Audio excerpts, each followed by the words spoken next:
Bom dia, boa tarde, boa noite, sejam bem-vindos ao canal Onda Espírita.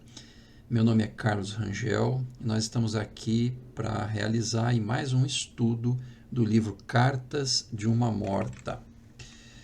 Hoje nós vamos trabalhar dois capítulos, o 103 e o 104, cujos títulos são As Orações dos Homens e a Escada de Luz. Para contextualizar, o capítulo anterior que nós fizemos o estudo colocou para nós que havia um grande distrito, né, naturalmente no âmbito espiritual, e nesse grande distrito havia a figura de uma pessoa chamada Aulus, um espírito chamado Aulus, que é aí o governador desse distrito. E Maria João de Deus ela vai dizendo que esse distrito se compõe de diversos núcleos destinados a socorros e auxílios a todos aqueles que se debatem entre incertezas e lágrimas na terra.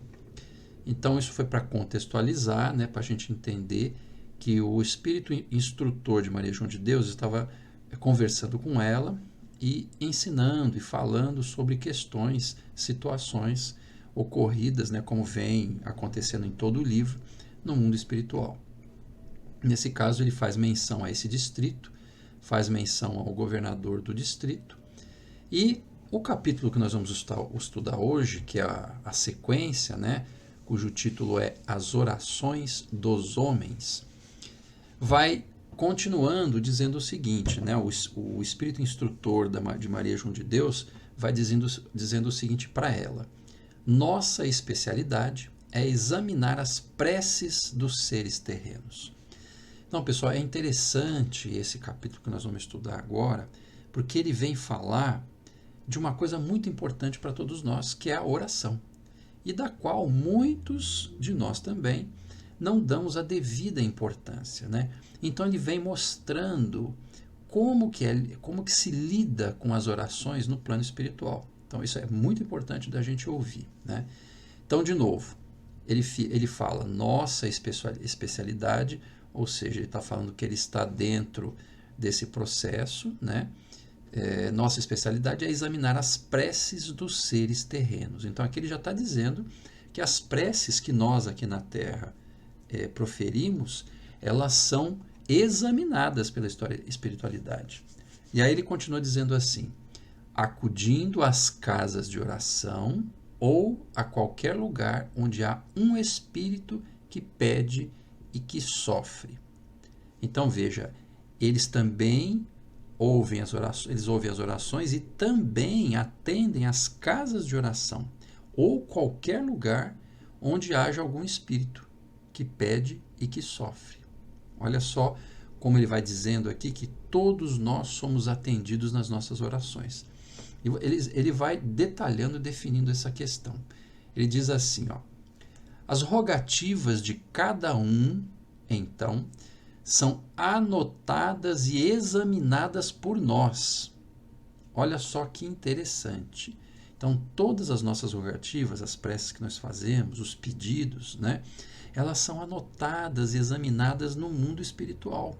Então, eles são capazes de captar, a gente estudou isso em capítulos anteriores, né?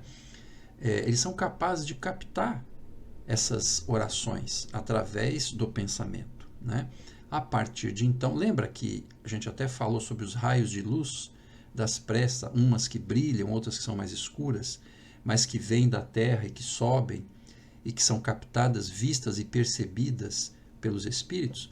Agora que ele está explicando como que se processa essa análise de cada uma desses raios de pensamento, que na verdade são orações, são preces, imprecações, etc., que a gente lança daqui para cima, né? Então ele diz que toda a prece é anotada e examinada por eles. Por quê? Para que examinada, né? Porque eles procuram estabelecer a natureza da prece. Qual é a natureza da prece? A que se presta ela, né? E aí ele diz assim: avalia-se os méritos e deméritos da pessoa que emite essa oração. Eles avaliam a elevação da oração ou a inferioridade da oração. para que eles possam determinar qual o socorro necessário. Então, às vezes, a gente há criaturas que fazem orações mais voltadas a questões materiais, questões de sucesso financeiro, né? A gente pode pensar que não, mas existem, né? De ganhos diversos. Então, essas são, naturalmente, solicitações de nível mais inferiorizado, né? E eles avaliam também os méritos e deméritos. Qual é o mérito da criatura que está pedindo? Qual a dificuldade que aquela criatura carrega? Dificuldade que eu digo, dificuldade interna, íntima, né? Quer dizer, referente aos defeitos que a gente ainda carrega dentro de nós, né? Mas também existem aquelas preces que são elevadas, aqueles pedidos de socorro, por exemplo, de uma mãe para com seu filho, né? O filho que eventualmente está numa situação de perigo, de risco ou de alguma problemática qualquer, e a mãe recorre ao alto pedindo ajuda. Então eles avaliam esse pedido. Naturalmente que eles verificam o mérito, né?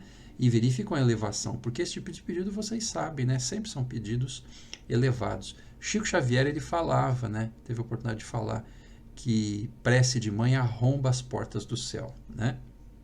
Ou seja, a mãe com aquele amor, né, imenso que normalmente ela tem diante dos seus filhos, ela faz aquelas rogativas que são tão elevadas, tão profundas, tão intensas, que ela é ouvida pelo plano espiritual, sem dúvida alguma, né?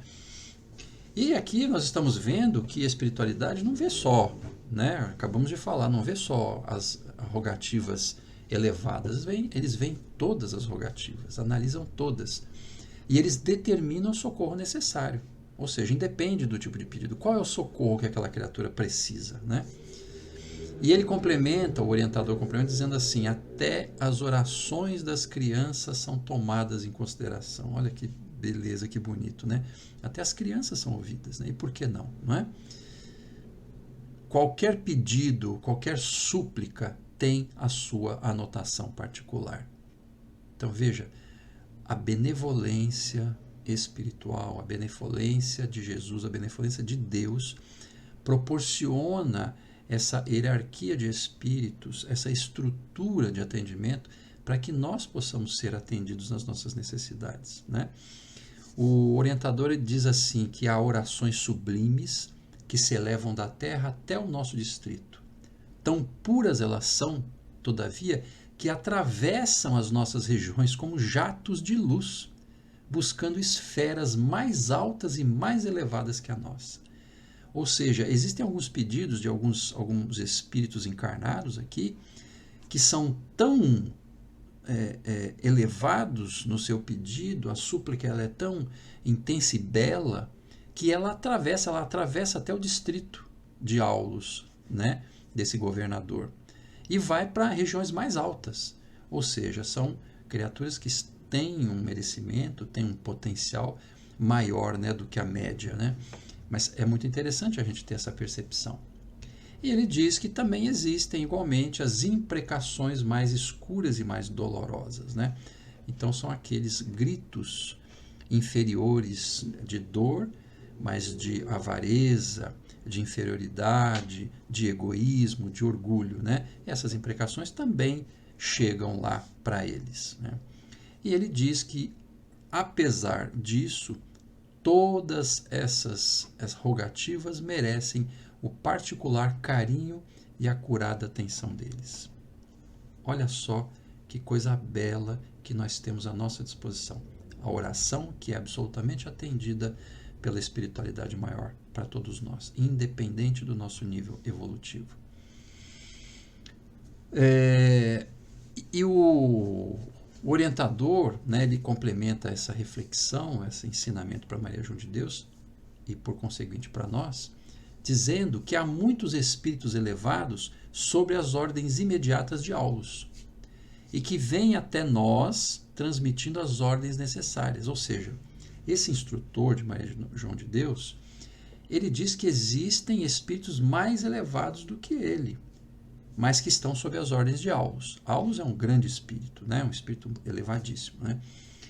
E esses espíritos são tão luminosos que o instrutor diz que eles chamam esses espíritos de anjos. E isso ele fala para Maria João de Deus, para ela entender, pela essa expressão, o respeito e a veneração que esses elevados seres merecem, né?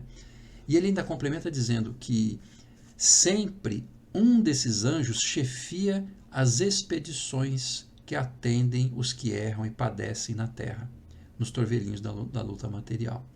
Então, além deles atenderem as orações, ou melhor, além deles captarem, analisarem, observarem as nossas rogativas, eles ainda promovem expedições aqui para a Terra, chefiadas por esses anjos, para que eles possam vir até nós e nos atender de alguma forma, né, mesmo que a gente esteja errando ou que a gente esteja padecendo, sofrendo. Eles têm expedições que vêm nos atender, nos socorrer, nos auxiliar de alguma forma, né? Então veja como é interessante a tratativa das orações no mundo espiritual. Esse foi o conteúdo desse capítulo, né, que é muito interessante. É engraçado que ele é curto, né, sucinto, mas ele traz muita coisa importante para a nossa observação.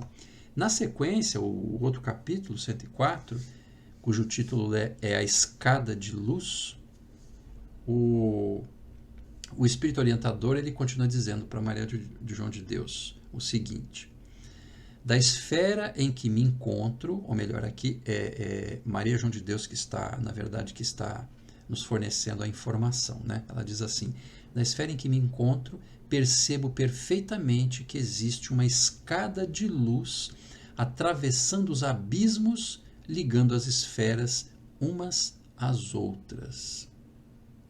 Então, o que ela fala? Veja, pessoal, é tão interessante a gente estudar essas coisas, porque eles vão nos dando notícia de situações que a gente não consegue enxergar aqui nesse mundo material. Porque o nosso corpo, os sentidos do nosso corpo, são muito pobres, extremamente pobres de percepção. A gente não consegue ver muita coisa, a gente não consegue ouvir muita coisa, a gente não consegue sentir muita coisa, né? Temos um mínimo de percepção. Do outro lado da vida, a nossa percepção ela se expande naturalmente em conformidade com o nosso valor evolutivo, né? Então, se a gente tiver um valor evolutivo um pouco mais inferiorizado, às vezes a nossa percepção continua muito restrita. Mas se a gente tem um pouquinho mais de entendimento, um pouquinho mais de moralidade, um pouquinho mais de avanço, a gente expande as nossas possibilidades de visão, de percepção, né? E há um ponto em que a nossa irmã Maria João de Deus diz que ela percebe uma escada, uma espécie de escada que atravessa os abismos até as altas esferas. A gente imagina que são caminhos, né, de atalho, vamos dizer assim, para que os espíritos possam se locomover. E aí é uma reflexão pessoal, né, dentro do que ela está falando. E ela diz o seguinte, que a região imediatamente vizinha da Terra abriga muitos sofredores e muitos desesperados, né? Então ela percebe esses caminhos, esses atalhos, e ela diz para nós que há regiões vizinhas à Terra que abrigam sofredores e desesperados. Então a gente pode imaginar que existem camadas, né? Camadas de localizações, vamos dizer assim, onde ali ficam abrigados determinado nível de espírito, né? Então, determinadas camadas têm espíritos mais inferiorizados, outras camadas espíritos mais evoluídos, né? E essa específica que ela está falando é uma que abriga espíritos sofredores e desesperados.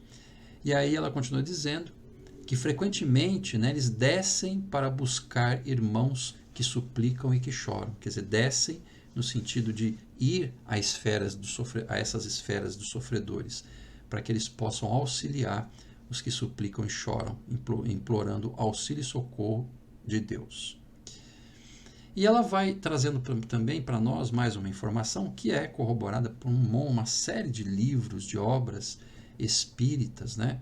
E inclusive de outras linhas de pensamento, né? Sobre as diversas regiões espirituais. Ela fala aqui que nessa região onde há sofredores e desesperados, também há organizações inúmeras de espíritos do mal, infelizmente, né? Da mesma forma como nós temos aqui no planeta Terra, no plano dos encarnados, organizações estaduais, né? Organizações de países, organizações interpaíses, né? Também há organizações no plano espiritual, organizações do bem e infelizmente há organizações do mal também, porque quando a gente desencarna, né, atravessa os portões da morte, a gente não sofre uma transformação, a gente não vira anjo só porque desencarnou, né? Aí a gente sai daqui de um jeito ou entra no mundo espiritual do mesmo jeito que a gente saiu, igualzinho, sem tirar nem pôr, né? Porque nós somos nós e ponto. A gente tem a oportunidade de perceber a nossa condição e escolher entre melhorar ou não. Mas, via de regra, a gente passa para o outro lado exatamente do jeito que a gente saiu daqui, né? E por isso, a gente está falando isso, porque alguém que tem um perfil de assassino, um perfil de bandido, um perfil de pessoa que engana, um perfil de pessoa corrupta, ela vai para o outro lado do mesmo jeito que ela saiu daqui, né? Então nós temos no mundo espiritual, infelizmente, criaturas que têm o perfil do assassino, o perfil do bandido, o perfil do corrupto. Da mesma forma como nós temos os perfis de alto nível de dignidade, né? Alto nível moral, alto nível de exemplos, né? Alto nível de criaturas que trabalham incessantemente na caridade em favor do próximo, né? Que esquecem de si mesmos e fazem pelos outros, né? Isso a gente tem aos milhares, graças a Deus. Aliás, segundo informações da espiritualidade, a grande maioria dos espíritos, na verdade, são bons. A minoria é que são maus. É que, às vezes, nós temos planetas que, às vezes, que abrigam criaturas em tratamento, vamos chamar assim, né? Então, o planeta Terra é um planeta de provas e expiações que abriga criaturas que ainda estamos adoentados do ponto de vista moral, né? Então, é por isso que, olhando aqui para o planeta, a gente acha que a maioria não é boa, né? Tem algum sentido isso, mas nós estamos aqui num planetinha pequenininho diante da imensidade do universo, né? Então a maioria não é do mal. Nós estamos... É como um presídio, né? Você tem uma sociedade, todo mundo lá trabalhando, cidadãos honestos, né, trabalhadores, etc.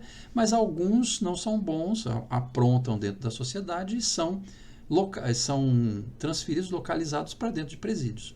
Dentro do presídio, você só tem criaturas desviadas do bem, né? Você não vai achar ali, você só tem lá aqueles que administram, etc, etc, né, que eventualmente são bons. Agora, é a mesma coisa o planeta Terra. O planeta Terra é como se fosse uma grande penitenciária, né? Então, nós estamos aqui alocados num processo de crescimento, de melhoria moral e espiritual, né? Muito bem. Então, nós estamos falando tudo isso para poder vocês entenderem, né, que existem organizações no plano espiritual inferior voltadas ao mal. É uma realidade, né? E eles formam lá, segundo a explicação de Maria João de Deus, congregações nefastas e terríveis. E eles interferem, de alguma forma, no nosso plano aqui carnal, né? Via pensamento. Então, se a gente tem um pensamento ruim, nós podemos nos conectar a algumas dessas criaturas. Por isso que a gente precisa ter o vigiar e o orar o tempo todo, para que a gente possa estar sempre com a mente bem ligada e, portanto, coligada a espíritos melhores, né? E aí ela vai dizendo que o combate deles lá em cima, né, os espíritos maiores, é contínuo para conosco encarnados, para que eles possam nos livrar ou nos auxiliar contra a ação dessas criaturas nefastas e terríveis que ainda estão voltadas ao mal. Depois ela complementa, ela traz novas informações para nós, dizendo que eles têm, né, seguindo aí agora um raciocínio diferente, né? A gente falou da escada de luz, falou de algumas criaturas que vivem voltadas ao mal, mas também de criaturas elevadas que atendem a todos nós aqui na Terra. Depois ela vai falar um pouquinho sobre horas de repouso que eles fazem lá no mundo espiritual, né? Porque às vezes a gente acha que o espírito, quando desencarna, que é bom, fica na nuvenzinha batendo asa, ou a gente acha, né, quando a gente tem um conhecimento melhor, a gente acha que os espíritos talvez fiquem trabalhando continuamente, né? E ela diz que não, ela diz que existem horas de repouso, né? Momentos de repouso, de alegria, de lazer, né? E nesses momentos ela diz que eles formam projetos santificados e belos acerca dos bem-amados que eles deixaram aqui no planeta Terra encarnados, né? É interessante isso porque as coisas não são assim jogadas, né, lançadas, as coisas têm todo um processo muito adequado, muito pensado, muito estruturado, né? Ao ponto de nós, uma vez do outro lado da vida, né, no mundo espiritual, nós podermos estar projetando, né, planos de futuro. Como, por exemplo, meu filho, eu desencarnei, meu filho está aqui na Terra, mas ele está tropeçando, comete algumas falhas, alguns delitos e tal, ou está sofrendo, e a gente precisa ajudar ele. Então a gente já vai projetando uma futura encarnação, né? Então eu encarno em determinado momento, obviamente sob a orientação dos espíritos superiores, né? E aí você entra num planejamento onde você vai poder encarnar, sei lá, daqui a 10, 20, 50 anos, e aí de repente receber o seu filho novamente como filho, com o objetivo de ajudá-lo a se ajustar no seu processo evolutivo, né? Ou seja, o que nós estamos querendo dizer que ela nos informa que há projetos, né? E que nesses momentos de repouso você tem o lazer, mas você também pode estar focado em projetar os seus desejos futuros, né? Os seus desafios futuros, que podem estar envolvendo outros, aqueles bem-amados nossos, ou os nossos próprios desafios, né? Eu quero uma experiência tal que eu preciso, ou para resgate, ou para evolução, né? E aí você participa de um projeto para si mesmo, né? Para que você possa se erguer cada vez mais através do mecanismo da reencarnação. Depois ela comenta que muitas almas amantes que poderiam ter ascendido a planos, amantes no bom sentido, né? Que poderiam ter ascendido a planos mais superiores e formosos, aqui prosseguem ajudando aos que pelejam, estacionando voluntariamente nessas esferas inferiores nas quais me encontro, diz Maria João de Deus. O que ela quer dizer com isso? Existem espíritos que já estão num ponto de evolução um pouco maior, que poderiam aspirar à encarnação até em outros planetas, até em outras situações. Entretanto, eles, por amor a outros que estão aqui na Terra, ou por consideração profunda pelas criaturas que sofrem aqui na Terra, eventualmente eles preferem continuar conosco, mesmo que a gente esteja num estágio inferiorizado, para nos ajudar a nos erguer. Então esses são grandes missionários, né? São aqueles que deixam de olhar para si mesmo e trabalham exclusivamente pelo próximo, né? E aí é como ela diz aqui, né? Muitas vezes eles ficam para poder aguardar um pai, um irmão, uma mãe, uma esposa, um marido, um filho, né? Um querido do coração. Então, às vezes, eles estacionam entre aspas, né? na nossa condição, para nos aguardar, para que eles possam, então, nos auxiliar no processo de evolução que a gente precisa encetar, precisa elaborar ainda durante um bocadinho de tempo. Então assim fecha, né, o capítulo, esse último capítulo de hoje, e fica aberto para os próximos que virão na sequência. Então a gente agradece muito mais uma vez a presença de vocês, o apoio que vocês têm nos dado. A gente sempre pede para vocês darem um like se tiverem gostado, para vocês se inscreverem no canal, que assim vocês vão nos incentivando, nos auxiliando para a gente continuar essa tarefa de trazer reflexões e informações acerca das obras espíritas.